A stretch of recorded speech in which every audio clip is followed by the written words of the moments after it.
ইয়া রাব্বি লা আরজু মিনহুম সিওয়াকা ইয়া রাব্বি ফামনা মিনহুম হিমাকা। আব্দুল মুত্তালিব বললেন, আল্লাহ আপনার ঘরের ব্যাপারে এই পৃথিবীর কোন মানুষের কাছে আমি সাহায্য চাই না, কোনো কিছু আশাও করি না। রব্বুল আমিন মেহেরবানি করে আপনি আপনার ঘরকে হেফাজত করেন। ওগো মাওলা, যে মানুষগুলো আপনার দুশমন তারাই তো আপনার ঘরের দুশমন। ইন্না আদুওয়াল বাইতি মান আদাকা ফামনাহুম আইয়ুখাররিবু কিরাকা। আব্দুল মুত্তালিব বললেন, আল্লাহ ইন্না আদুওয়াল বাইতি মান আদাকা, আপনার ঘরের দুশমন কে হবে? যে আপনার দুশমন সেই তো আপনার ঘরের দুশমন। যে ব্যক্তি আপনার ঘরের সঙ্গে দুশমনি করবে সে তো মূলত আপনার সঙ্গে দুশমনি করল। ওগো মালিক, মূলত যার দুশমনি আছে আপনার সঙ্গে যে শত্রুতা পোষণ করে সে তো আপনার ঘরের সঙ্গে শত্রুতা করবে। যে আপনাকে পছন্দ করে না সেই ব্যক্তি তো আপনার ঘরকে ভেঙে দেওয়ার চেষ্টা করবে, সেই তো আপনার ঘর ধ্বংস করার চেষ্টা করবে। ইন্না আদুওয়াল বাইতি মান আদাকা, যারা আপনার দুশমন তারাই তো আপনার ঘরের দুশমন। ফামনাহুম আইয়ুখাররিবু কিরাকা। আয় আল্লাহ, আপনার এই জনপদ, এই সংরক্ষিত জনপদ, যে জনপদকে আপনি সম্মান দিয়েছেন, এই জনপদ এরা ধ্বংস করতে এসেছে, আপনি মেহেরবানি করে এই জনপদটাকে হেফাজত করেন। এই কথা বলেন আব্দুল মুত্তালিব নিজের সঙ্গী সাথীদেরকে নিয়ে আল্লাহর পয়গম্বর বিশ্ব নবীজি সাল্লাল্লাহু আলাইহি ওয়াসাল্লাম যেই গুহার মধ্যে আল্লাহর পয়গম্বর ধ্যানমগ্ন ছিলেন, সেই গুহার নাম হচ্ছে গারে হেরা। এই পৃথিবীর মানুষ যখন হজ উমরায় যায়, গারে হেরা পর্বতেও একবার যাওয়ার চেষ্টা করে, কি পরিমাণ উঁচু জায়গা, উঠা যায় না, এত কষ্ট। আব্দুল মুত্তালিব সেই হেরা পর্বতে হেরা গুহায় গেলেন এবং হেরা গুহায় ওই গুহার মধ্যে উনি আল্লাহর ভান্ডার ঢুকলেন, আল্লাহর কাছে দোয়া মোনাজাত করতে লাগলেন। আল্লাহর ঘরকে তারা কিভাবে ধ্বংস করে এটা দেখার জন্য চোখের পানি ফেলেন আর কাবার দিকে চেয়ে দেখেন। আল্লাহর নবীজি সাল্লাল্লাহু আলাইহি ওয়াসাল্লাম উনিও নবী হওয়ার আগে আল্লাহর ধ্যান মগ্ন হওয়ার জন্য হেরা গুহাকে উনি বাছাই করেছিলেন। কেন? হেরা গুহা থেকে সরাসরি কাবা দেখা যায়।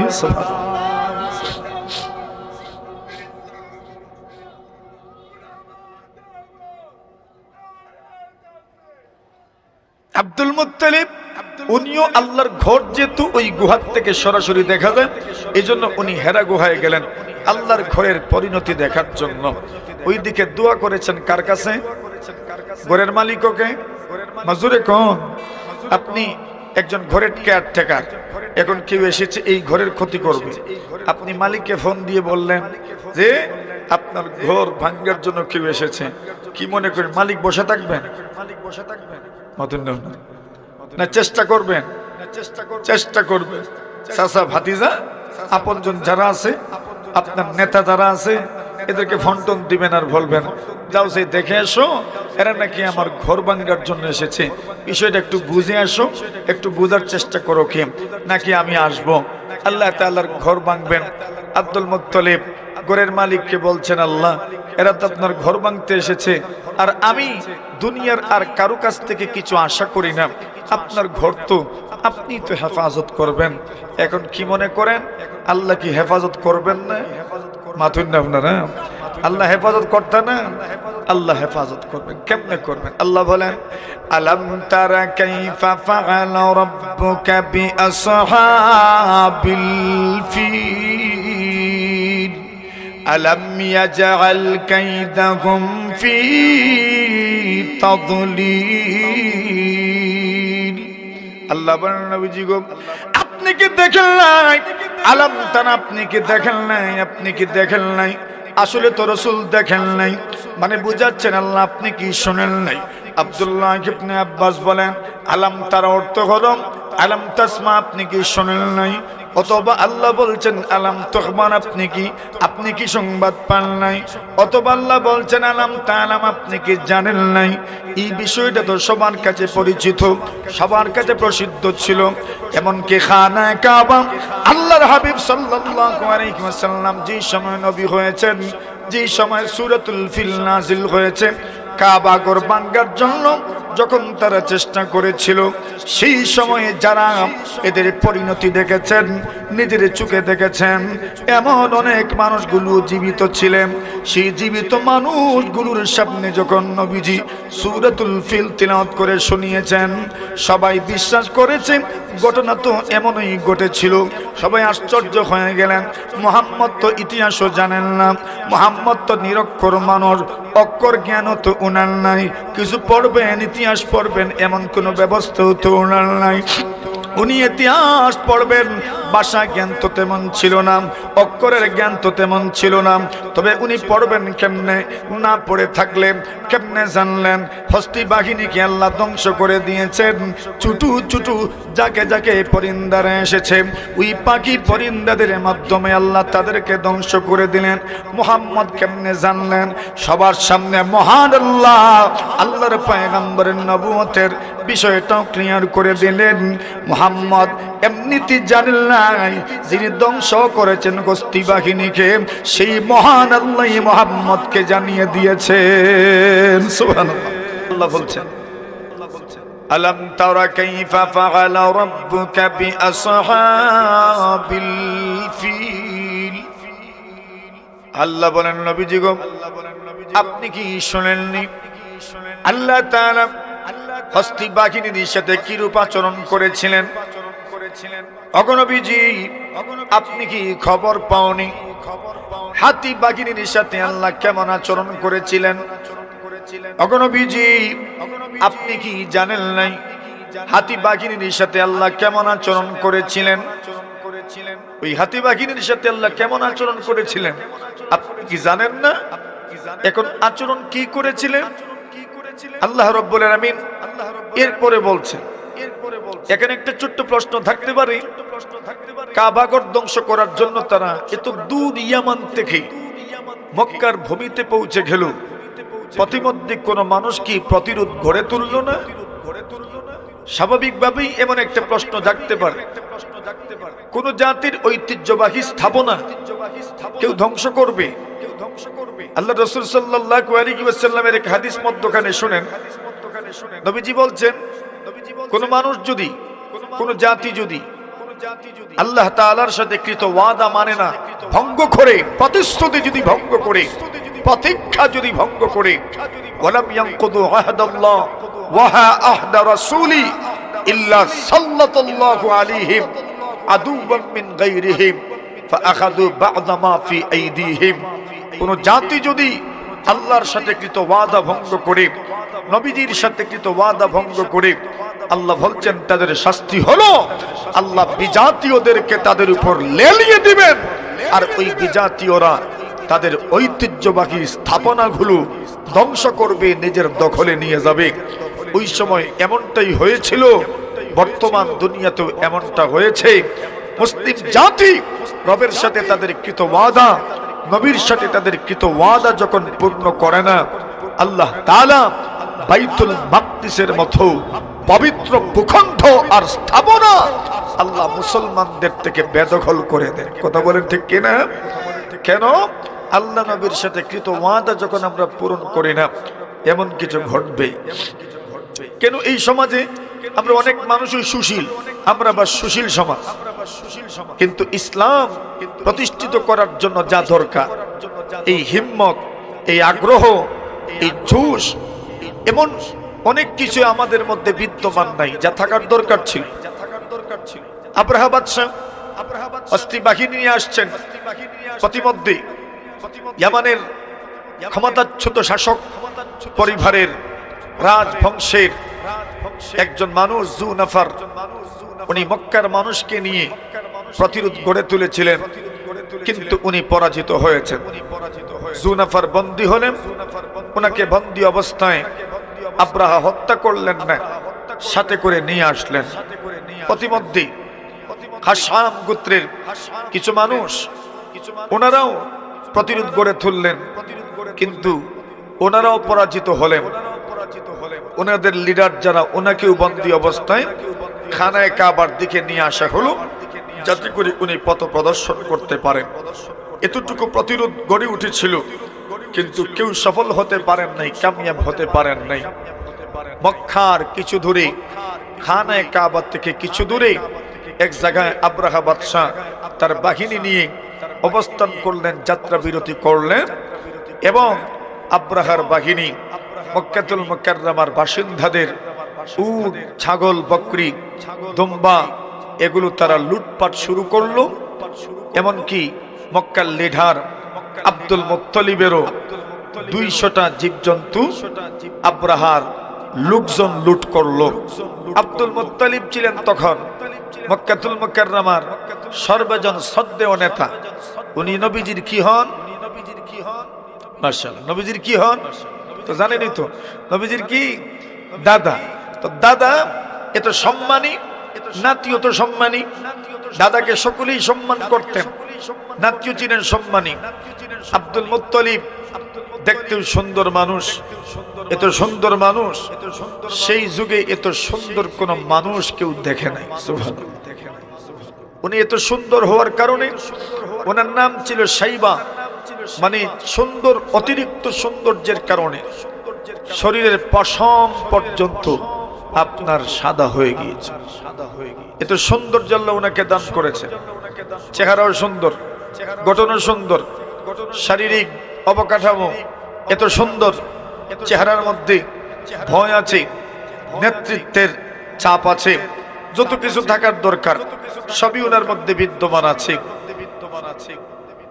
আব্রাহা বাদশা বাহকের মাধ্যমে মক্কার লোকজনের কাছে সংবাদ প্রেরণ করলেন, বিশেষ করে আব্দুল মুত্তালিবের কাছে সংবাদ পাঠালেন, বলেন যাও মক্কার লিডারকে বলে এসো আমি এসেছি কাবাঘর ধ্বংস করার জন্য। যদি তারা বাধা দেয় না তো তাদের লিডার যেন আমার কাছে আসে, আলাপ আলোচনা করেন এবং এই ব্যাপারে যেন প্রতিজ্ঞা করেন যে আমাদেরকে বাধা দিবেন না, আমরা যুদ্ধ করব না, শুধু কাবাঘর ধ্বংস করে চলে যাব।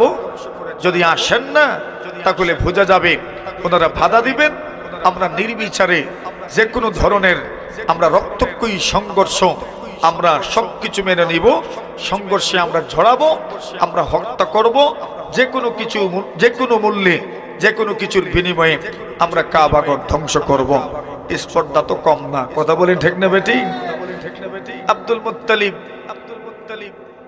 বাহককে আগেই বলে দিলেন আমাদের এত শক্তি সামর্থ্য নাই যে আমরা আপনাদের বিরুদ্ধে যুদ্ধ করব, এমন শক্তি সামর্থ্য আমাদের নেই। আব্দুল মুত্তালিব নিজেরই ছেলে কয়েকজনকে নিয়ে আব্রাহার সামনে গেলেন। আব্রাহা ছিলেন আসনের মধ্যে বসা।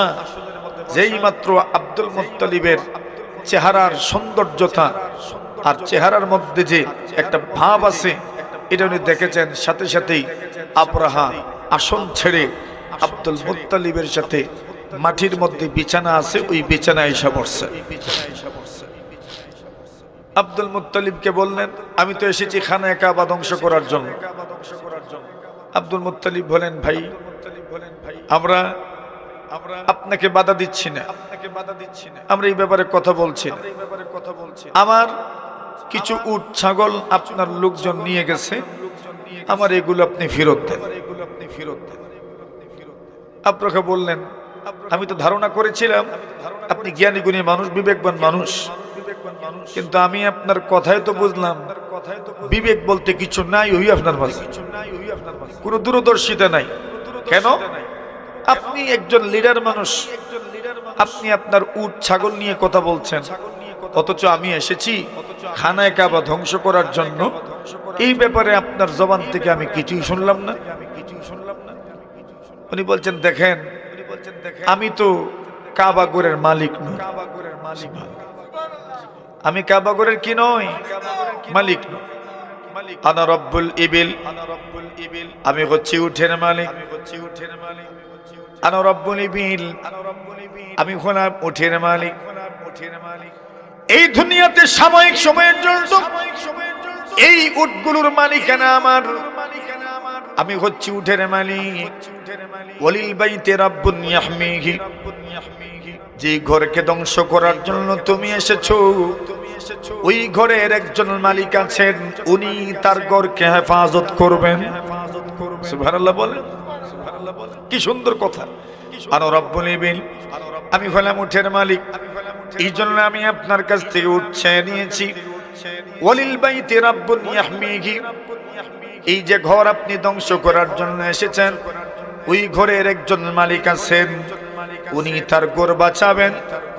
এমনিতে আব্রাহা দম্ভ বলে অহংকারের সাথে বলেন, মা কানা লিয়ামতানিয়া মিন্নি, কোন মানুষ এই ঘরকে আজকে আমার হাত থেকে বাঁচাতে পারবে না। এমন কোন শক্তি নাই যেই শক্তি এই ঘর আমার হাত থেকে বাঁচাবে। কোন শক্তি, কোন সামর্থ্যবান এমন নাই যে নাকি আমার হাত থেকে এই ঘরকে বাঁচাবে। আব্দুল মুত্তালিব বললেন, এটা আমাকে শোনায় লাভ নাই, আনতা ওয়া যাকা, তুমি আর আল্লাহ জানো। এই ধমক আমাকে দিয়ে লাভ। আপনি বলছেন মা কানা লিয়ামতানিয়া মিন, এই ঘরকে আপনার হাত থেকে আজকে কেউ বাঁচাতে পারবে না। উনি বলতেন, এটা আপনি জানেন আর আল্লাহ জানেন। সুবহানাল্লাহ বলেন, সুবহানাল্লাহ বলেন। আরে কি কথা না বলছেন, বুঝছেন? আপনি আমাকে ধমক দিচ্ছেন মিয়া। আপনি বলছেন মা কানা লিয়ামতানিয়া মিন, আল্লাহর ঘরকে বুঝি আপনার হাত থেকে কেউ বাঁচাতে পারবে? ঘরের মালিক তো আমি নই, বলছি তো আগে। ঘরের মালিক একজন আছেন, উনি আর আপনি জানেন। আনতা ওয়া যাকা, উনি আর আপনার ব্যাপার, আমার কি এখানে? আমাকে ধমক শুনেও লাভ নাই, ধমক দিয়েও লাভ নাই। উনি জানেন ওনার ঘর কিভাবে হেফাজত করবেন। সুবহানাল্লাহ বলেন। ঘরের মালিককে আল্লাহ। আব্দুল মুত্তালিব উট ছাগল নিয়ে ফেরত আসলেন। আসার পরে সকলকে বললেন, প্রত্যেকেই পাহাড়ের চূড়ায় আশ্রয় নেন, গর্ত গুহায় আশ্রয় নেন, কেউ আমরা যুদ্ধে জড়ানোর দরকার নাই। উনি নিজেই আল্লাহর ঘরে গেলেন, আল্লাহর ঘরের জন্য কান্নাকাটি করলেন। আল্লাহর বান্দা আব্দুল মুত্তালিব উনিও তাওহীদবাদী মানুষ ছিলেন, মুশরিক ছিলেন না। নবীর উপরের বংশের কোন মানুষ মুশরিক ছিলেন না। সুবহানাল্লাহ। সবাই তাওহীদবাদী ছিল। আব্দুল মুত্তালিব আল্লাহর কাছে দোয়া করলেন, রব্বুল আলামিন, আমি আপনি ছাড়া অন্য কারো কাছে আপনার ঘরের ব্যাপারে কোনো আশা করি না। ইয়া রাব্বি লা আরজু মিনহুম সিওয়াকা, ইয়া রাব্বি ফামনা মিনহুম হিমাকা। আব্দুল মুত্তালিব বললেন, আল্লাহ, আপনার ঘরের ব্যাপারে এই পৃথিবীর কোন মানুষের কাছে আমি সাহায্য চাই না, কোনো কিছু আশাও করি না। রব্বুল আলামিন মেহেরবানি করে আপনি আপনার ঘরকে হেফাজত করেন। ওগো মাওলা, যে মানুষগুলো আপনার দুশমন, তারাই তো আপনার ঘরের দুশমন। ইন্না আদুওয়াল বাইতি মান আদাকা ফামনাহুম আইয়ুখাররিবু কিরাকা। আব্দুল মুত্তালিব বললেন, আল্লাহ, ইন্না আদুওয়াল বাইতি মান আদাকা, আপনার ঘরের দুশমন কে হবে? যে আপনার দুশমন, সেই তো আপনার ঘরের দুশমন। যে ব্যক্তি আপনার ঘরের সঙ্গে দুশমনি করবে, সে তো মূলত আপনার সঙ্গে দুশমনি করলো। ওগো মালিক, মূলত যার দুশমনি আছে আপনার সঙ্গে যে শত্রুতা পোষণ করে, সেই তো আপনার ঘরের সঙ্গে শত্রুতা করবে। যে আপনাকে পছন্দ করে না, সেই ব্যক্তি তো আপনার ঘরকে ভেঙে দেওয়ার চেষ্টা করবে, সেই তো আপনার ঘর ধ্বংস করার চেষ্টা করবে। ইন্না আদুওয়াল বাইতি মান আদাকা, যারা আপনার দুশমন, তারাই তো আপনার ঘরের দুশমন। ফামনাহুম আইয়ুখাররিবু কিরাকা। আয় আল্লাহ, আপনার এই জনপদ, এই সংরক্ষিত জনপদ, যে জনপদকে আপনি সম্মান দিয়েছেন, এই জনপদ এরা ধ্বংস করতে এসেছে, আপনি মেহেরবানি করে এই জনপদটাকে হেফাজত করেন। এই কথা বলেন আব্দুল মুত্তালিব নিজের সঙ্গী সাথীদেরকে নিয়ে আল্লাহর পয়গম্বর বিশ্ব নবীজি সাল্লাল্লাহু আলাইহি ওয়াসাল্লাম যেই গুহার মধ্যে আল্লাহর পয়গম্বর ধ্যানমগ্ন ছিলেন, সেই গুহার নাম হচ্ছে গারে হেরা। এই পৃথিবীর মানুষ যখন হজ উমরায় যায়, গারে হেরা, হেরা পর্বতেও একবার যাওয়ার চেষ্টা করে, কি পরিমাণ উঁচু জায়গা, উঠা যায় না, এত কষ্ট। আব্দুল মুত্তালিব সেই হেরা পর্বতে হেরা গুহায় গেলেন এবং হেরা গুহায়, ওই গুহার মধ্যে উনি আল্লাহর বান্দা ঢুকলেন, আল্লাহর কাছে দোয়া মোনাজাত করতে লাগলেন। আল্লাহর ঘরকে তারা কিভাবে ধ্বংস করে এটা দেখার জন্য চোখের পানি ফেলেন আর কাবার দিকে চেয়ে দেখেন। আল্লাহর নবীজি সাল্লাল্লাহু আলাইহি ওয়াসাল্লাম উনিও নবী হওয়ার আগে আল্লাহর ধ্যানমগ্ন হওয়ার জন্য হেরা গুহাকে উনি বাছাই করেছিলেন। কেন? হেরা গুহা থেকে সরাসরি কাবা দেখা যায়।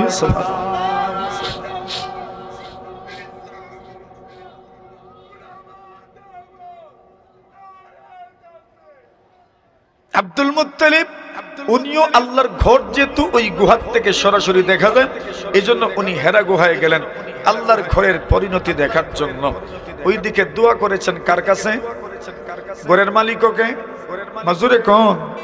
আপনি একজন ঘরের কেয়ারটেকার, এখন কেউ এসেছে এই ঘরের ক্ষতি করবে, আপনি মালিককে ফোন দিয়ে বললেন যে আপনার ঘর ভাঙ্গার জন্য কেউ এসেছে, কি মনে করেন মালিক বসে থাকবেন?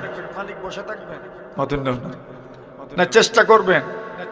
চেষ্টা করবেন। চাচা ভাতিজা আপনজন যারা আছে, আপনার নেতা যারা আছে, এদেরকে ফন্টন দিবেন আর বলবেন যাও সে দেখে এসো, এরা নাকি আমার ঘর ভাঙ্গার জন্য এসেছে, বিষয়টা একটু বুঝে আসো, একটু বোঝার চেষ্টা করো কি নাকি আমি আসবো। আল্লাহ তাআলার ঘর ভাঙবেন।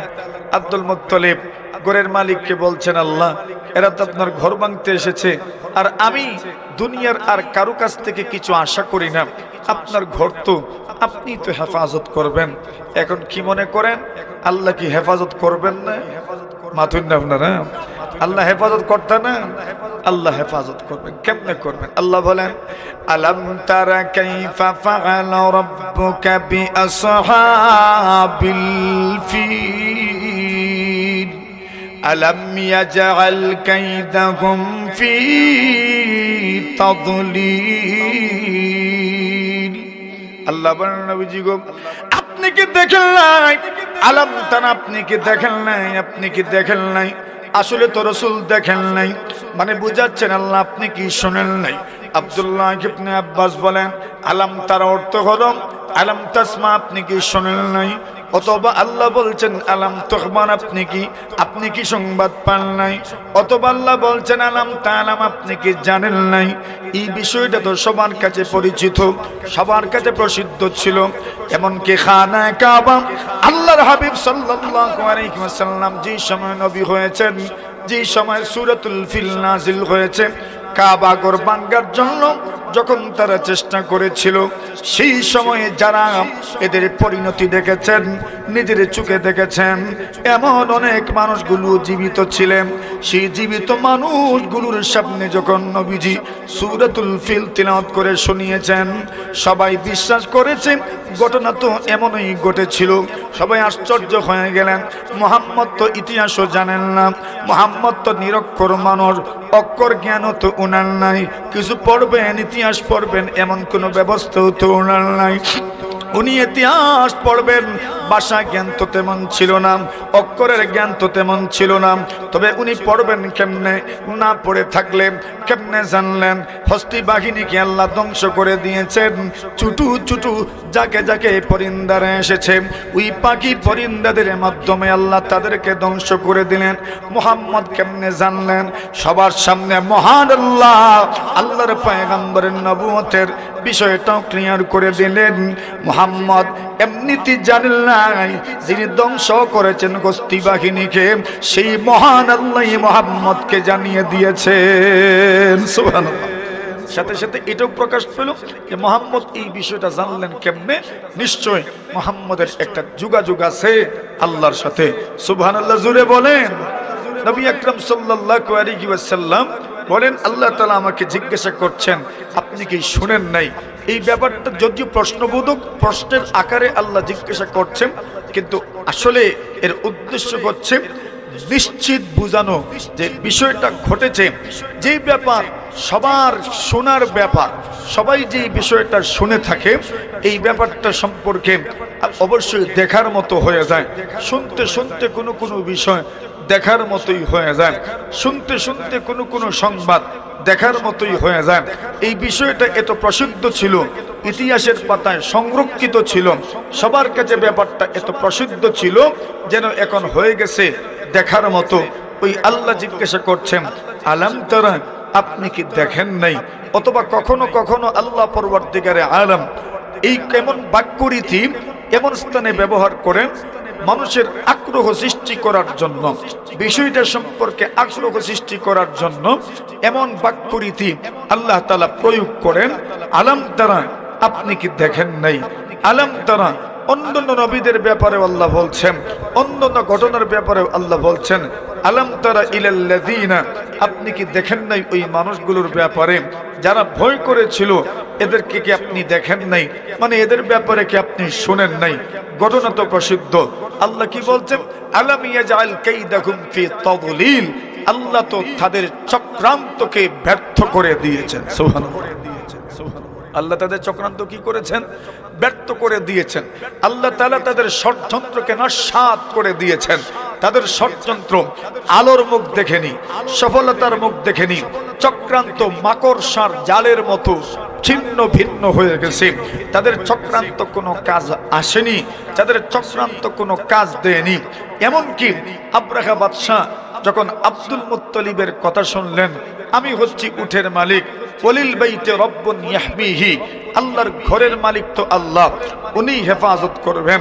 আব্রাহা রাগান্বিত হলেন, ক্রোধান্বিত হলেন। উনি আল্লাহর ঘর ধ্বংস করার জন্য হাতিকে ঢাকানো শুরু করলেন সামনের দিকে। কিন্তু হাতির নিয়ন্ত্রণ কার হাতে? জোরে কোন? কার হাতে? আল্লাহর হাতে। নবী আকরাম সাল্লাল্লাহু আলাইহি ওয়াসাল্লাম হুদাইবিয়াতে অবস্থান করছেন। হাদিস শরীফের মধ্যেও এই ঘটনার কিছু উল্লেখ এসেছে ইশারা ইঙ্গিতের মাধ্যমে। আল্লাহ রাসূল যখন হুদাইবিয়া অবস্থান করছেন, নবীজির উটটা বসে গেল, উট আর দাঁড়ায় না। কেন? সামনে যাওয়া, আল্লাহর রাসূল আরো সামনে যাবেন, এটা আল্লাহর ইচ্ছা নয়। এখানে সন্ধি হবে, এখানে কিছু একটা হবে, কিছু একটা ঘটবে। এটা কার জানা আছে? আল্লাহর জানা আছে। নবীজি উটটাকে বারবার উঠাইতে চান। আল্লাহ রাসূল উমরা করার জন্য এসেছেন। হুদাইবিয়াতে এসে উট বসছে যে বসছেই, আর দাঁড়ায় না, আর দাঁড়ায় না। নবীজি বললেন, হাবাসাহা হাবিসুল ফিল, হাবাসাহা হাবিসুল ফিল, হস্তি বাহিনীকে যেই আল্লাহ কাবাগর ধ্বংস করার থেকে রুখে দিয়েছিলেন, সেই আল্লাহ তাআলাই আমার উটনিটাকেও রুখে দিয়েছে। হাবাসাহা হাবিসুল ফিল, হস্তি বাহিনীকে যিনি রুখে দিয়েছেন, সেই আল্লাহই আমার উটনিকেও রুখে দিয়েছেন। উটনি আর দাঁড়াবে না, মানে সিদ্ধান্ত পেয়ে গেছি এই বছর উমরা হবে না। মক্কায় ঢুকতে আমাকে বাধা দেওয়া হচ্ছে, এই বছর উমরা হবে না। সন্ধি হবে, ইসলামের ধার উন্মোচিত হবে, ইসলামের প্রচার প্রসারের বিভিন্ন পথ উন্মোচিত হবে, উন্মুক্ত হবে। নবীজি এখানেই বসে থাকলেন। তো হাদিস শরীফের মধ্যে রাসূল বলছেন, হস্তি বাহিনীকে যিনি রুখে দিয়েছিলেন, উনি আমার উটনিটাকে রুখে দিয়েছেন। উটনির নিয়ন্ত্রণ আল্লাহর হাতে, হাতিরও নিয়ন্ত্রণ কার হাতে? আল্লাহর হাতে। আব্দুল মুত্তালিব তো চলে গেছেন হেরা গুহায়, ওইদিকে সবাই পাহাড়ের চূড়ায়। আবার আব্রাহা যুদ্ধের জন্য প্রস্তুতি নিচ্ছেন, কাবাগর ধ্বংস করবেন। কেউ যদি বাধা দিতে আসে, মেরে কেটে শেষ করে ফেলবেন। হাতিকে হাঁকাচ্ছেন সামনে যাওয়ার জন্য, কিন্তু হাতি বসছে যে আর নড়ে না। জোরে বলেন। ইয়ামানমুখী করলে দৌড় দেয়, মক্কামুখী করলে, কাবামুখী করলে হাঁটে না, চলে না। ইয়ামানের দিকে যদি হাতির রূপ করে দেওয়া হয়, তবে হাতি দৌড়ানোর জন্য প্রস্তুত হয়ে যায়, কাবার দিকে যেতে চায় না। এমনিতেই আল খাশামি বলেন, ওবরুক মাহমুদ, আরে মাহমুদ, হাতির নাম বলছিলেন মাহমুদ, যেটা নেতা ছিল, নেতা হাতির নাম মাহমুদ। আল্লাহর বান্দা বলেন, উবরুক মাহমুদ, মাহমুদ তুমি বসে যাও। আবির জিরা শিদান মিন হাইসু জিতা, অথবা যেখান থেকে তুমি এসেছিলাম ওইখানে তুমি আবার ফিরে যাও। ফাইন্নাকা ফি বালাদিল্লাহিল হারাম। আল্লাহর বান্দা বলেন, হাতিরে তুমি জানো না এমন শহরে তুমি এসেছো, যে শহর সম্মানিত শহর, ফি বালাদিল্লাহিল হারাম, যেমন তেমন শহর নয়, দুনিয়ার কোন মানুষের শহর নয়, যে শহর সরাসরি আল্লাহর শহর। সুবহানাল্লাহ বলেন। শহর কার শহর? ফাইন্নাকা ফি বালাদিল্লাহিল হারাম। ওই শহরটা হচ্ছে আল্লাহর শহর, যে শহরটাকে আল্লাহ নিজে সম্মান দিয়েছেন, সম্মানিত করেছেন। এই শহরের মধ্যে কোনো হত্যাকাণ্ড চলে না, যুদ্ধ চলে না। এই শহরের মধ্যে কোনো ধরনের গাছ উপড়ে ফেলা যায় না, কোনো ধরনের গাছের ডাল ভাঙ্গা যায় না, কোনো প্রাণীকে মারাও যায় না। আল্লাহর বান্দা বলেন, অবরুক মাহমুদ, এরে মাহমুদ বসে পড়ো, বসে পড়ো, বসে পড়ো। আবির যারা সেদান মিন হাইসু জিতা, অথবা যেখান থেকে এসেছো সেখানে তুমি আবার ফিরে যাও। ফাইন্নাকা ফি বালাদিল্লাহিল হারাম, মহান আল্লাহর সম্মানিত শহরের মধ্যে তুমি আছো। মাহমুদ তো উঠেই না, মাহমুদ তো উঠেই না, উঠে দাঁড়াতে চায় না। কিন্তু এমনের দিকে যদি ফিরানো হয় তবে দৌড়ানো শুরু করে।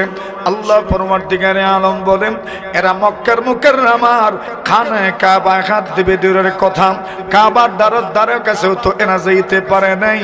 আল্লাহ বলছেন, আমি তাদের চক্রান্ত নস্যাৎ করে দিলাম, আমি আল্লাহ তাদের ষড়যন্ত্র ব্যর্থ করে দিলাম।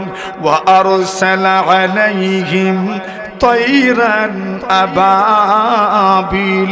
আল্লাহ বলেন, কিভাবে তাদের চক্রান্ত নস্যাৎ করে দিলাম। আল্লাহ পরওয়ারদিগারে আলম বলেন, ছোট্ট ছোট্ট পক্ষীগুলো আমি প্রেরণ করলাম, ছোট ছোট পাখির দল আমি আল্লাহ প্রেরণ করলাম। যেই পাখিগুলো যাকে যাকে এসেছে দলে দলে এসেছে, এক দলের পরে আরেক দল, এক দলের পরে আরেক দল, এমন পাখিগুলো এসেছে যে পাখিগুলোর মুখের মধ্যে ছিল ছোট্ট একটা কঙ্কর, দুইটা পায়ের মধ্যে ছিল আরো দুইটা কঙ্কর। আল্লাহর হাবিব সাল্লাল্লাহু আলাইহি ওয়াসাল্লাম বলেন, হাতের এদের মুখের মধ্যে যে কঙ্কর ছিল এবং দুইটা পায়ের মধ্যে যে কঙ্করগুলো ছিল, এগুলোর সাইজ কেমন ছিল ইতিহাসবিদরা বলেন ডাই এবং গমের মতো এইরকম একটা সাইজের পাথর ছিল। আল্লাহ পরওয়ারদিগারে আলম বলেন, পাখিগুলো যাকে যাকে এসেছে এবং এদের উপর থেকে পাথর নিক্ষেপ করেছে। আল্লাহর রাসূল সাল্লাল্লাহু আলাইহি ওয়াসাল্লামকে আল্লাহ জানায়া দেন, তারবিহিম বিহিজারাতিম মিন সিজিল। আল্লাহ বলেন, এমন পাথর দিয়ে আক্রমণ করেছে, এই পাথরগুলো ছিল পুরা মাটির কঙ্কর, পুরা মাটির কঙ্কর ছিল। মাটির এবং পাথরের মিশ্রণে যে পাথর কঙ্কর হয়, এমন পাথর ছিল, পোড়া মাটির কঙ্কর এদের উপর নিক্ষেপ করা হলো। আল্লাহর নবীজি সাল্লাল্লাহু আলাইহি ওয়াসাল্লাম বলেন, এদের উপর কঙ্করগুলো পড়েছে। মুফাসসিরিনে কেরাম বলেন, যে মানুষের গায়ে কঙ্কর পড়েছে সবার গায়ে পড়ে নাই, এক দুইজনের গায়ে পড়তে পড়তে সবাই দৌড়ানো শুরু করেছে, যে দিক বিদিক ছোটাছুটি শুরু করেছে। মুফাসসিরিনে কেরাম বলেন, যার গায়ে একটা কঙ্কর লেগেছে তার শরীরের অঙ্গ প্রত্যঙ্গগুলো একদম ছিন্ন ভিন্ন হয়ে গেছে, কষে পড়ে গেছে। আল্লাহর হাবিব সাল্লাল্লাহু আলাইহি ওয়াসাল্লাম কে আল্লাহ জানায়া দেন, ওগো নবীজি, আমি তাদের চক্রান্ত, আমি তাদের ষড়যন্ত্র ব্যর্থ করে দিলাম। বেশি কোনো বাহিনী লাগে নাই, আকাশে উড়ন্ত পাখির মাধ্যমে তাদের চক্রান্ত আমি আল্লাহ ব্যর্থ করে দিয়েছি। সুবহানাল্লাহ, ক্ষমতা আল্লাহর আসেনি। তারমিহিম বিহিজারাতিম মিন সিজিল, এই পাখিগুলো যাকে যাকে এসেছে তাইরান আবাবিল। আবাবিল কোন পাখির নাম নয়, আবাবিলের অর্থ জামাআতিন। এই পাখিগুলো ঝাঁকে ঝাঁকে এসেছে, দলে দলে এসেছে, এক দলের পরে আরেক দল, এক দলের পরে আরেক দল, এইভাবে এসেছে। কেউ তো বলছেন ওই পাখিগুলো কেমন ছিল, কোন মুফাসসিরে কোরআন বলেন এই পাখিগুলো ছিল সামুদ্রিক কালো রঙের পাখি। আল্লাহর বান্দারে বলেন, হিয়া তাইরুন সুদুন বাহরিয়া, সামুদ্রিক কালো রঙের পাখি ছিল, যেই পাখিগুলোর ফি মিনকারিহা ওয়া আযাফিরিহা আল হিজারা, যেগুলোর মুখের মধ্যে এবং এগুলোর পায়ের মধ্যে ছোট ছোট পাথর ছিল। কোন মুফাসসির বলছেন এমন পাখি আল্লাহ প্রেরণ করেছিলেন যেই পাখিগুলো ইতিপূর্বে দেখা যায় নাই। সাঈদ ইবনে জুবাইর রাহিমাহুল্লাহ তাআলা বলেন, এমন পাখি আল্লাহ প্রেরণ করেছিলেন কানা তায়রান লাম ইউরা ক্বাবলাহা ওয়ালা বা'দাহা। এমন পাখি আল্লাহ আব্রাহার দলকে ধ্বংস করার জন্য, হস্তি বাহিনী হাতি বাহিনীকে ধ্বংস করার জন্য এমন পাখি আল্লাহ প্রেরণ করেছিলেন যেমন পাখি ইতিপূর্বে আর দেখা যায় নাই এবং ওই দিনের পরেও আর এমন কোন পাখি দেখা যায় নাই। সুবহানাল্লাহ। এই কথাটা অত্যন্ত যুক্তিসঙ্গত। আল্লাহ তাআলা কোন জাতিকে যদি আযাব দেন, আযাবের জিনিস চিরকাল থাকে না। আল্লাহ তাআলা পৃথিবীর ইতিহাসে কিছু মানুষকে আযাব এবং শাস্তি দেওয়ার জন্য বানর বানায়া দিয়েছিল, এদের বংশ আর থাকে না। ঠিক এইভাবে যে পাখি দিয়ে আল্লাহ তাদেরকে আযাব দিয়েছেন, ওই পাখিগুলো অতীতেও ছিল না, এরপরেও আর এমন কোন পাখি দেখা যায় নাই। এমন পাখি এসেছে, আল্লাহ তাদেরকে এই পাখিগুলোর মাধ্যমে ধ্বংস করে দিয়েছেন। নবী আকরাম সাল্লাল্লাহু আলাইহি ওয়াসাল্লামকে আল্লাহ বলেন, তারমিহিম বিহিজারাতিম মিন সিজিল। এমন পাথর, যেই পাথরগুলো ছিল শক্ত পাথর। সিজিল, আরবের মানুষগুলো সিজিল বলতে শক্ত জিনিসকেই বোঝায়, যেটা বাইন্ডিং এর ভিতরে থাকে, প্যাকিং থাকে, শক্ত থাকে। তো বোঝানো হচ্ছে এমন পাথর এরা নিক্ষেপ করেছে, এই পাথরগুলো ছিল পোড়ামাটির কঙ্কর, পোড়ামাটির পাথর, ছোট ছোট, তেমন বড় নয়। যার গায়ে লেগেছে সেই মারা গেছে। কেউ তো রাস্তায় মারা গেছে, কেউ ইয়েমনে আসতে আসতে পথেই মারা গেছে, কেউ তো ইয়ামান পৌঁছার পরে মারা গেছে। স্বয়ং আব্রাহা আল আশরাম, নাক কাটা আব্রাহা, ইয়ামান আসার পরে সানআয় প্রবেশ করার পরে তার প্রিয় শহরে যখন প্রবেশ করেছে, লোকদের কাছে, মানুষের কাছে আল্লাহর আযাব আর গজবের ইতিবৃত্ত বর্ণনা করেছে, এই সফরের পুরো কাহিনী বর্ণনা করেছে। আর এরপরে সে মারা গেছে। কিভাবে মারা গেছে? মুফাসসিরিনে কেরাম বলেন, আব্রাহার শরীরে যে পাথর পড়েছিল, এই পাথর পড়ার কারণে এর হাত ছিন্ন হয়ে গেছে, তার পাও পর্যন্ত তার বডির মধ্যে থাকে নাই। এমনকি শেষ পর্যন্ত তার শরীর পেটে তার কলিজাটা পর্যন্ত বের হয়ে গেছে। নাউজুবিল্লাহ বলেন। কেন? সে স্পর্ধা দেখিয়েছিল কার ঘর ভাঙবে। জোরে বলেন, আল্লাহর ঘর ভাঙবে।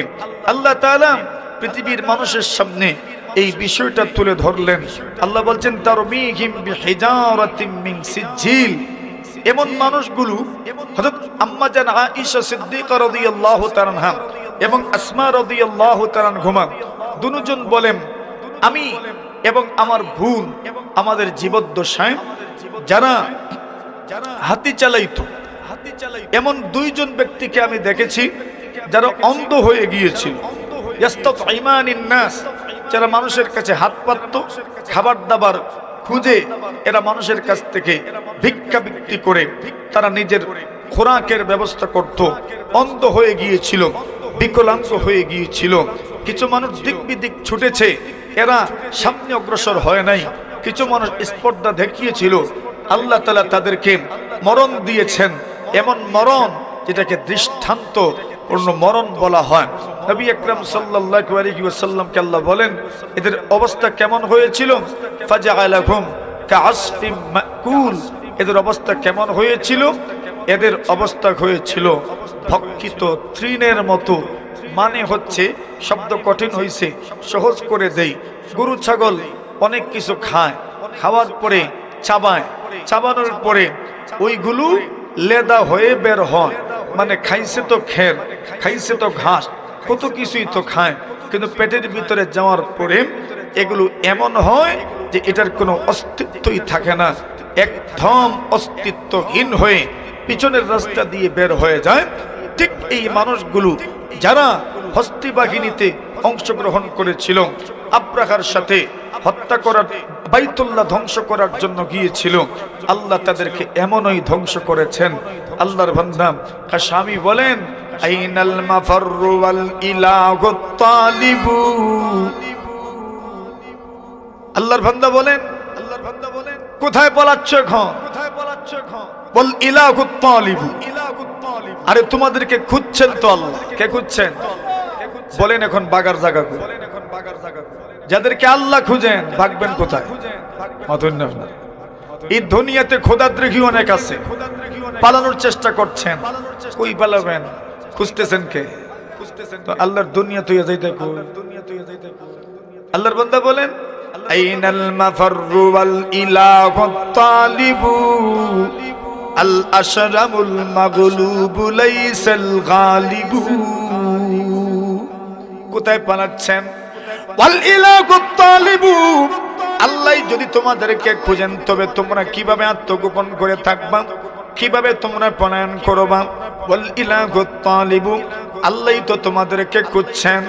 আল আশরামুল মাগলুবু লাইসাল গালিবু, আশরাম সে তো পরাজিত, বিজয়ী হওয়ার কোনো সম্ভাবনা নাই, সে পরাজিত হবেই। আল্লাহর ঘরের দিকে কেউ যদি চোখ তুলে তাকায়, যদি কুদৃষ্টি দেয়, তাদের চোখ উপড়ে ফেলবেন কে? জোরে বলেন আল্লাহ তাআলা। তবে একটা সন্দেহ হতে পারে, আল্লাহ রাসূল সাল্লাল্লাহু আলাইহি ওয়াসাল্লাম হাদিস শরীফের মধ্যে বলছেন, কিয়ামতের আগে কিছু মানুষ আল্লাহর ঘর খানায়ে কাবা ভাঙার চেষ্টা করবে। আল্লাহর ঘর খানায়ে কাবা কুরাইশরা যখন নির্মাণ করেছে, একদম হালাল টাকা দিয়ে নির্মাণ করবেন, এই সিদ্ধান্ত ছিল ওনাদের। এজন্য দেখবেন রুকনে ইরাকি এবং রুকনে শামি, এই দুই রুকুনের সামনে কিছু জায়গা ব্যারিকেড দেওয়া আছে খালি, এখানে অনেক মানুষ নামাজ পড়েন, ওটাকে হাতিমে কাবা বলে। এটাও ইব্রাহিম আলাইহিস সালাতু সালাম যখন কাবা নির্মাণ করেন তখন এটা কাবার ভিতরে ছিল, কিন্তু তাদের হালাল টাকায় এতটুকু পর্যন্ত তারা নির্মাণ করতে পারে নাই, বিদায় যতটুকু পারছে তারা এতটুকুই নির্মাণ করছে, আর বাকিটুকু তারা এমন ভাবে রেখে দিয়েছে যাতে মানে এটাও যে কাবার ভিতরে ছিল এটা মানুষ বুঝতে পারে, ব্যারিকেড দিয়ে রাখছে। নবী আকরাম সাল্লাল্লাহু আলাইহি কুরাইশরা যখন কাবা নির্মাণ করে একটা পরিবর্তন করেছিল, পরিবর্তনটা ছিল ইব্রাহিম আলাইহিস সালাতু সালাম কাবা যখন নির্মাণ করেছিলেন তখন দুই দরজা ছিল, একটা ঢোকার একটা বের হওয়ার, এবং দরজা ছিল একদম মাটির লেভেল, ফ্লোর লেভেল। কিন্তু এখন কুরাইশরা যখন আল্লাহর ঘর নির্মাণ করে তখন তারা দরজা দিয়েছে মানুষের মাথা সমান। ওটা কি মুলতজম বলে, কিছু মানুষ ওই দরজার মধ্যে লটকে থাকে, দরজা কিন্তু এর উপরে লটকে নিচে, দরজার উপরে। কিন্তু হযরত ইব্রাহিম আলাইহিস সালাতু সালাম যখন আল্লাহর ঘর নির্মাণ করেন দরজা ছিল ফ্লোর লেভেল, মাটির লেভেল, উপরে ছিল না। কুরাইশরা দরজা একটু উপরে নিচ্ছে কেন? যাতে করে তারা যাকে ইচ্ছা তাকে প্রবেশ করার অনুমতি দিবে, যাকে ইচ্ছা তারা বাধা দিবে, মানে নিয়ন্ত্রণ তাদের হাতে থাকবে। এবং দরজা একটা করছে, ঢোকার অনুমতি দিবে, বের হবে। আরেক রাস্তা তারা দেয় নাই, বন্ধ করে দিয়েছে। আল্লাহর রাসূল একদিন কথা প্রসঙ্গে আম্মা জান আয়েশা সিদ্দিকা রাদিয়াল্লাহু তাআলার সাথে কথা বললেন। আম্মা জান আয়েশাকে বললেন, আয়েশা, তোমার জাতি যদি নতুন নতুন মুসলমান হয়েছে এমন না হতো তাহলে লানাকাদতুল কাবা, আমি কাবা ভেঙে ফেলতাম, এবং ওয়াজআলতু লাহা বাবাইন, আমি দুইটা দরজা করতাম। কিন্তু তোমার জাতি সবেমাত্র মুসলমান হয়েছে, আমি যদি এখন কাবা ভাঙতে যাই তখন প্রোপাগান্ডা ছড়াবে, দেখো মুহাম্মদ কাবাও মানে না, কাবা ভাঙেলিস। আপনারা দুনিয়াতে সমালোচকদের তো অভাব নেই, এজন্য আমি এটা করব না। তোমার জাতি কি বুঝবে? ভুল বুঝবে। মানে তোমার জাতি বলতে নিজের জাতি তো, কিন্তু আম্মা জান আয়েশাকে বলছেন তোমার জাতি এটা ভুল বুঝবে, নতুন নতুন মুসলমান হয়েছে, এখনো ঈমান পাকাপোক্ত হয় নাই। শরীয়তের দৃষ্টিভঙ্গিতে অনেক হুকুম নতুন নতুন মুসলমান হওয়ার কারণে অনেক হুকুম আল্লাহর রাসূল দেন নাই। যেমন ইসলামের প্রথম যুগে কবর জিয়ারত করতে নিষেধ করা হয়েছিল, নবীজি বলছেন তোমরা কবর জিয়ারতে যাবে না, কারণ নতুন নতুন মুসলমান হয়েছে, আগে ছিল মুশরিক, আল্লাহর সঙ্গে শিরিক করেছে। এখন যদি তাদেরকে কবর জিয়ারতের অনুমতি দেওয়া হয়, গিয়াই তো মুর্দার সামনে যাওয়া শুরু করবো। এখনো কি কম চায়? এখনো তো চায়। এতদিন যাওয়ার পরেও মানুষ কবরে গিয়েছে, তো ওই সময় সবেমাত্র তারা মুসলমান হয়েছে, এতদিন পর্যন্ত তাদের মধ্যে নেককার যারা, এদের ফটো তারা আপনার চিত্র আকারে সামনে রাখতো আর এগুলোর পূজা করত।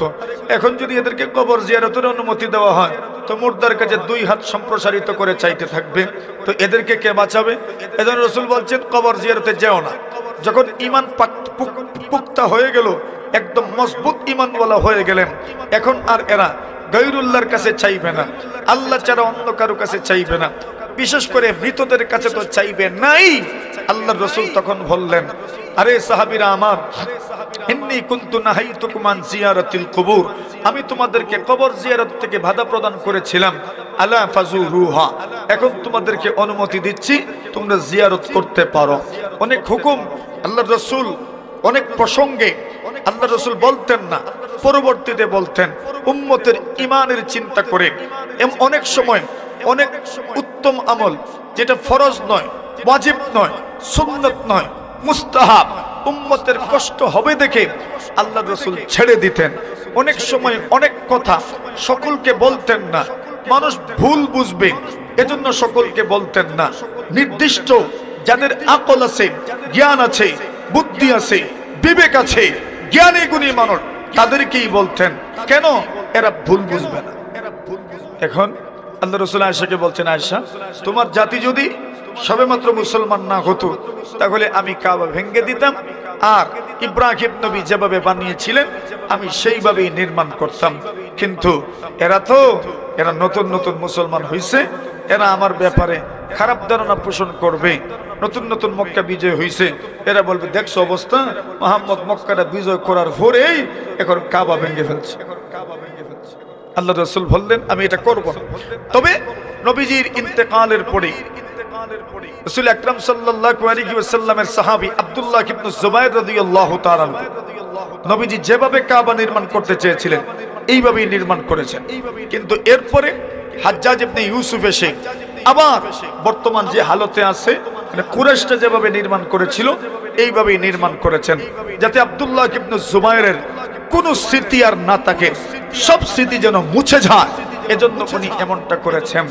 খলিফা হারুনুর রশিদের জামানায় উনি চেয়েছিলেন আল্লাহর রাসূল যেভাবে নির্মাণ করতে চেয়েছিলেন এবং আব্দুল্লাহ ইবনে জুবাইর যেইভাবে নির্মাণ করেছেন এইভাবে নির্মাণ করবেন। কিন্তু ইমাম মালিক রাহিমাহুল্লাহু তাআলা ফতোয়া দিলেন কাবা যেভাবে আছে এভাবেই থাকবে, নতুন কোনো সংস্কার করা যাবে না, নতুন কোনো নির্মাণ কাজ এখানে করা যাবে না, কোনো ধরনের ভাঙ্গি করা যাবে না। কেন এই ফতোয়া দিয়েছেন? যদি এইভাবে বাদশা যুগে যুগে আসবে আর এদেরকে যদি কাবা নতুন করে সংস্কার, নতুন করে নির্মাণ করার অনুমতি দেওয়া হয় তাহলে রাজা বাদশাদের খেলনার পাত্র হয়ে যাবে আল্লাহর ঘর। ঠিক না বেঠিক? এজন্য ওই সময় ফতোয়া দিয়েছেন। আজ পর্যন্ত কাবা এই অবস্থানেই আছে। মুহতারাম হাজিরিনে কেরাম, কাবা আল্লাহর ঘর ভাঙতে এসেছিলেন আব্রাহা, আল্লাহ ওনাকে ধ্বংস করে দিয়েছেন। নবী আকরাম সাল্লাল্লাহু আলাইহি ওয়াসাল্লাম নির্মাণ করতে চেয়েছিলেন, করেন নাই, আব্দুল্লাহ ইবনে জুবাইর নির্মাণ করেছেন। এরপরে হাজ্জাজ ইবনে ইউসুফ এই অবস্থানে রেখেছেন। এটা হচ্ছে আমাদের কাবা, যেই কাবা পৃথিবীর প্রথম ঘর, যেই ঘরের ইতিহাসে এমন একটা পর্যায়ে রাসূল বলছেন আসবে যেই সময় কিছু মানুষ আল্লাহর ঘরকে ধ্বংস করে দিবেন। এখন প্রশ্ন থাকতে পারে আল্লাহর ঘর, আব্দুল মুত্তালিব বললেন ওয়ালিল বাইতি রাব্বুন ইয়াহমিহি, আল্লাহর ঘরের একজন মালিক আছেন যিনি তার ঘরকে হেফাজত করবেন। তাহলে কিয়ামতের আগে ওই হাবশার লোকজন আল্লাহর ঘর ধ্বংস করবে কিভাবে, ভাঙবে কিভাবে? মুহাদ্দিসিনে কেরাম বলেন এটা হচ্ছে কিয়ামতের লক্ষণ। কি কিসের লক্ষণ? কিয়ামতের লক্ষণ। বিদায় ওই সময় আল্লাহর ঘর ভাঙতে পারবে, এটা কিয়ামতের লক্ষণ হিসাবে নবীজি কিয়ামতের লক্ষণ যেগুলো বর্ণনা করেছেন সেই কিয়ামতের লক্ষণগুলোর একটা লক্ষণ হলো যে ওই সময় হাবশার কিছু মানুষ আল্লাহর ঘরকে তারা ভেঙে ফেলবে। এটা আল্লাহর ঘরের যে আল্লাহ হেফাজত করছেন না এমন নয়, বরং কিয়ামত সংগঠিত হতে হবে। কিয়ামতের আলামত এবং কিয়ামতের লক্ষণগুলোর মধ্যে একটা লক্ষণ হলো যে এই মানুষগুলো আল্লাহর ঘর ভাঙবে। কথা বুঝেছেন? বেনা মহতর আজান হয়ে গেছে, এজন্য কথা আর দেরিকেই তো করছি না। আল্লাহ বলছেন ফাজআলাকুম কাআসফিম মাকুল, এদের নাম নিশানা পর্যন্ত আল্লাহ মিটিয়ে দিয়েছেন, নিশ্চিহ্ন করে দিয়েছেন, এদেরকে ধ্বংস করে দিয়েছেন আল্লাহ তাদের। ও আচ্ছা, মাসে টাইম আছে আমাদের, 7:30টায় আজান হবে এখানে, আলহামদুলিল্লাহ। তো আসুন, আল্লাহ রাব্বুল ইজ্জত ওয়াল জালাল এই যে পরিণতিটা আমাদের সামনে উল্লেখ করলেন, এই পরিণতিটা উল্লেখ করে মূলত মহান রব্বুল ইজ্জত ওয়াল জালাল মহানবী মুহাম্মদুর রাসূলুল্লাহ সাল্লাল্লাহু আলাইহি ওয়াসাল্লামের মুআজিজা আমাদের সামনে প্রকাশ করেছেন এবং আরবের মানুষদেরকে জানায়া দিলেন, আরে ও কুরাইশের মানুষ, তোমাদের মর্যাদা বেশি, এজন্য হাবশীদের উপর আমি আল্লাহ তোমাদেরকে বিজয় দান করে নাই। যারা আল্লাহর ঘর ধ্বংস করতে এসেছিল এরা তো ছিল হাবশী, কালো মানুষ, এদের নাকটাক বেটে ছিল, নাকটাক চেপটা ছিল, ঠোঁট মোটা ছিল, কপাল ছিল আরো চেপটা, রং ছিল কালো, রঙ সুন্দর না। তো এমন নয় যে হাবশী মানুষের উপর তোমাদেরকে প্রাধান্য দিতে গিয়ে তোমাদের সম্মান মর্যাদা বাড়ার কারণে, তোমাদের সম্মান মর্যাদা বেশি হওয়ার কারণে এদের উপর তোমাদেরকে বিজয় দান করেছি, এমন নয়। নবী আকরাম সাল্লাল্লাহু আলাইহি ওয়াসাল্লাম নিজে বলছেন, আরে ও উম্মত আমার, লা ফাদলা লি আরাবিয়্যিন আলা আজামি, আল্লাহর রাসূল বলছেন কোন আরবের মানুষের ফজিলত আজমের মানুষের উপর তার ফজিলত নাই। আল্লাহর রাসূল বলছেন কোন মানুষ এই দুনিয়াতে সে আরবি হওয়ার কারণে বাঙালি মানুষের চাইতে উত্তম, বিষয়টা এরকম নয়। নবীজি বলছেন উত্তম হওয়ার মর্যাদার মাপকাঠি হচ্ছে তাকওয়া, আল্লাহর ভয়। যার অন্তরে আল্লাহর ভয় আছে সেই উত্তম, যার অন্তরে আল্লাহর ভয় নাই সে উত্তম হতে পারে না। আরব হও, শ্বেতাঙ্গ হও, কৃষ্ণাঙ্গ হও, আল্লাহর পছন্দিদা উত্তম হওয়ার মাপকাঠি কি ভাই? তাকওয়া। কি জোরে বলেন? তাকওয়া, যার অন্তরে তাকওয়া আছে সেই উত্তম। আল্লাহ বলছেন, আরে ও কুরাইশ, তোমরা মনে মনে ভাবছো তোমাদের খানদান উন্নত, তোমাদের বংশমর্যাদা ভালো, তোমরা সম্ভ্রান্ত পরিবারের মানুষ, এজন্য আমি হাবশীদের মোকাবেলায় তোমাদেরকে বিজয় দান করেছি। আরে না না, হাবশীদের মোকাবেলায় তোমাদেরকে এজন্য বিজয় দান করিনি যে তোমরা কুরাইশি মানুষ, তোমাদের বংশমর্যাদা বেশি, তোমাদের বংশমর্যাদা উন্নত, তোমাদের বংশমর্যাদা সবার চাইতে উত্তম, এজন্য তোমাদেরকে বিজয় দান করি নাই। তোমাদেরকে বিজয় দান করেছি অচিরেই আমার রাসূল এই দুনিয়াতে আসবেন, আমি আল্লাহ ওনার সম্মানার্থে তোমাদেরকে বিজয় দান করেছি। জোরে বলেন। মুহাদ্দিসিনে কেরাম বলেন হুয়া মিন বাবিল ইরহাস, নবী আকরাম সাল্লাল্লাহু আলাইহি ওয়াসাল্লাম দুনিয়াতে আসার পূর্ব সংকেত, দুনিয়াতে আসার পূর্ব সংকেত ছিল এটা যে আল্লাহ তাআলা কুরাইশ দলকে বিজয় দান করেছেন, কাবা রক্ষা করেছেন, কাবাকে হেফাজত করেছেন। কেন? বলে নবীজি অচিরেই দুনিয়াতে আসবেন। নবীজি দুনিয়াতে আসার পূর্ব সংকেত ছিল। আল্লাহ তাআলা নবীজি দুনিয়াতে আসার অনেক পূর্ব সংকেত দিয়েছেন। সেই পূর্ব সংকেতগুলোর মধ্যে একটা পূর্ব সংকেত ছিল যে আল্লাহর রাসূল সাল্লাল্লাহু আলাইহি ওয়াসাল্লাম দুনিয়াতে আসার আগে কাবাকে ধ্বংস করার জন্য যারা এসেছিল, ছোট ছোট পাখির মাধ্যমে, পাখির দলের মাধ্যমে আল্লাহ তাদেরকে ধ্বংস করে দিয়েছেন। এটা নবীর মর্যাদা আল্লাহ বৃদ্ধি করেছেন। সুবহানাল্লাহ বলেন। এবং সাথে সাথে আল্লাহ পরবর্তীকারে আলম এই বিষয়টাও উম্মতের সামনে ক্লিয়ার করে দিলেন, ওই রাসূলকে যদি তোমরা মেনে নিতে পারো, যেই রাসূলের আগমনীতেই আল্লাহ ওনার মাধ্যমে তোমাদেরকে বিজয় দান করেছেন, বিদায় যদি তোমরা ওনাকে মানতে পারো, ওনাকে যদি তোমরা গ্রহণ করে নিতে পারো, তবে আল্লাহ পরবর্তীকারে আলম তোমাদেরকে দুনিয়াতেও সম্মানিত করবেন, পরকালেও আল্লাহ তাআলা তোমাদেরকে সম্মানিত করবেন। আরেকটা শিক্ষা আল্লাহ দিয়েছেন যে দেখো, তোমাদের দল আছে, তোমাদের গোষ্ঠী বড়, তোমাদের খানদান বড়, তোমাদের লাঠি আছে, তোমরা এই দেশের নাগরিক, এজন্য তোমাদের বিরুদ্ধে যদি কেউ যায় তবে তোমরা তাকে হেনস্থা করো না, তোমরা তাকে লাঠির জোরে, ক্ষমতার জোরে, তোমাদের হাই কমান্ডের অ্যাক্টিভিটি এবং তোমাদের হাই কমান্ডের তোড়জোড়ের কারণে, জনবল বেশি হওয়ার কারণে, লোকবল বেশি হওয়ার কারণে তাদের উপর তোমরা ছড়াও হয়ো না। কেন? বিজয়ের চাবি কার হাতে? জোরে বলেন। আল্লাহ বুঝিয়ে দিতে চাচ্ছেন, তোমরা তো বলেছো যুদ্ধ করবা না, তোমরা আল্লাহর ঘর বাঁচানোর জন্য যুদ্ধেও তো অংশগ্রহণ করো নাই, কিন্তু আমি আল্লাহ পরবর্তীকারে আলম তোমাদেরকে ছাড়াই তো আমার ঘরকে আমি রক্ষা করতে পেরেছি। তবে তোমাদের বিরুদ্ধে যদি কেউ আসে আর যদি সে সৎ পথে থাকে, তবে তোমরা শুধু তোমাদের ক্ষমতা আর লাঠির জোরে তোমরা বিজয়ী হবে, এই কল্পনা তোমরা করো না, এই জল্পনা তোমরা করো না। কেন আমি বিজয় তাদেরকেই দিব যারা আমি আল্লাহকে সন্তুষ্ট করতে পারবে, খুশি করতে পারবে। ঠিক না? আল্লাহ তাআলা আরেকটা বার্তা পৃথিবীর মানুষের কাছে পৌঁছালেন যে দেখো, এই মানুষগুলো ধ্বংস হয়ে গেছে, তোমরা আল্লাহর ঘরের জন্য যুদ্ধ করো নাই, কিন্তু আল্লাহ তার ঘরকে হেফাজত করেছেন। এর মানে হলো ইসলাম জিতবে, ইসলাম জিতবে, হয়তো তোমাকে সাথে নিয়ে আর না হয় তোমাকে রেখে, ইসলাম কিন্তু জিতবে। জোরে বলেন, ইসলাম হারবে না জিতবে? আরে বলেন, ইসলাম হারবে না জিতবে? আপনাকে নিয়ে অথবা আপনাকে রেখে ইসলাম কিন্তু জিতবে। আল্লাহ বলছেন যা আল হক ওয়া যাহাকাল বাতিল, এই দুনিয়াতে ইসলামই জিততে আছে, দুনিয়ার কোন প্রান্তে ইসলাম হারছে না, ইসলামই জিতছে। আপনি ভাবছেন মনে হয় আমরা মুসলমানরা তো সম্পদের দিক থেকেও কম, কর্তৃত্বের দিক থেকেও কম, নেতৃত্বের দিক থেকেও কম, তবে আমরা জিতলাম কেমনে, ইসলাম জিতলো কেমনে? আরে ভাই, এই দুনিয়াতে কিছু মানুষ অন্য ধর্মের হলেও ইসলামী কিছু গুণ তারা তাদের মধ্যে ফিট করেছে, আর ইসলামী ওই গুণের কারণে, মানব সেবার কারণে, চ্যারিটি সংস্থায় ডোনেটের কারণে তারা জিতছে। এটা ইসলামী গুণ, ইসলামী গুণই জিতছে।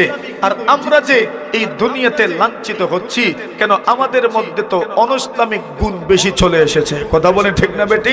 তো অনইসলামিক গুণের কারণে আমরা হারছি, আমরা পরাজিত হচ্ছি, আমাদের অধপতন হচ্ছে। তাহলে অনইসলামিক গুণের অধপতন হচ্ছে, আর ইসলামিক গুণ এই দুনিয়াতে বিজয়ী হচ্ছে। বিজয় কিন্তু ইসলামেরই হচ্ছে। কথা বলেন ঠিক না বেটি? বিজয় কার হচ্ছে?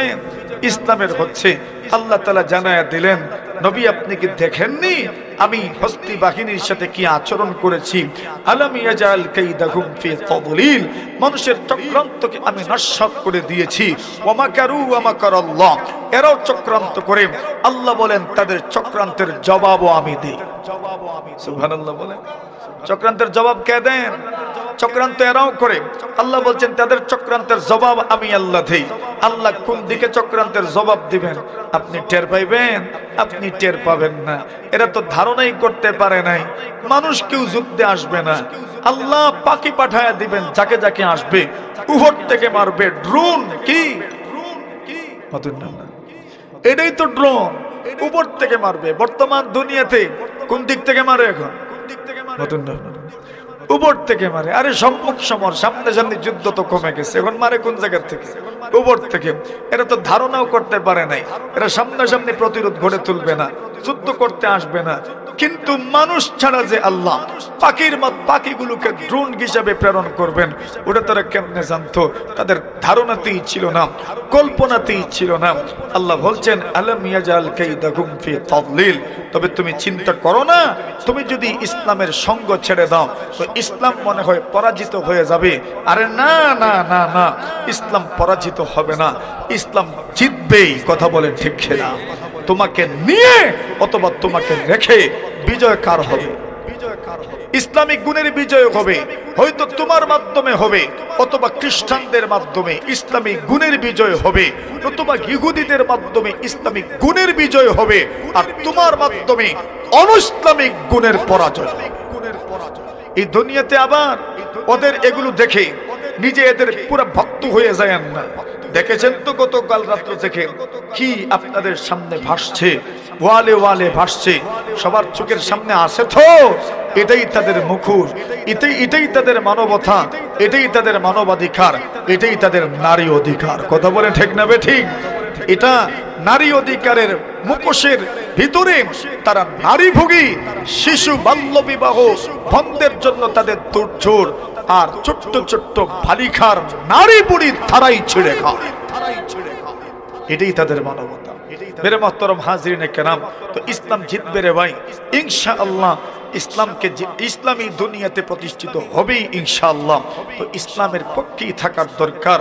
আপনি যে লাইনের হন, আপনি যেই লাইনের হন, আপনি যেই লাইনের হন, আপনি যেই দলই করেন, যেই রাজনীতি আপনি করেন, ইসলামের প্রশ্নে আমরা এক ইনশাআল্লাহ। বলেন মাথুন না যে ইসলামের প্রশ্নে কি?